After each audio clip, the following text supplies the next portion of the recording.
In today's video, I'm going to teach you how to add and connect a custom webhook in your scenario.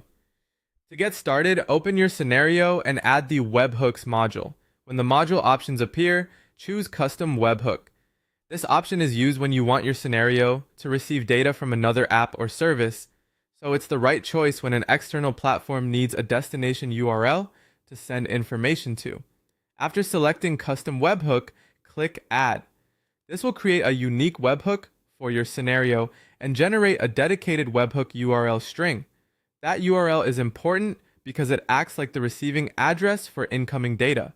In other words, whenever your external app sends information to this address, your scenario will be able to catch it and use it in the workflow. Once the URL has been generated, copy it carefully. It's a good idea to make sure you copy the entire link exactly as shown without missing any characters or adding extra spaces.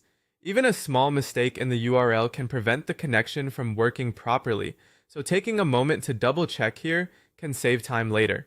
Next, go to your external sending app and open its webhook settings. This is the place where that app asks for a destination URL, callback URL, or webhook endpoint. Paste the generated webhook URL into that field. By doing this, you're telling the external app exactly where it should send its data. At this stage, the connection between the two systems is essentially set up. Your scenario now has a custom webhook ready to receive incoming requests, and your external app knows where to send them. If you're following along in real time, make sure the pasted URL remains unchanged and is saved in the sending app's settings before moving on. One helpful tip is to keep your webhook URL private and only share it inside the trusted app that needs to send data to your scenario.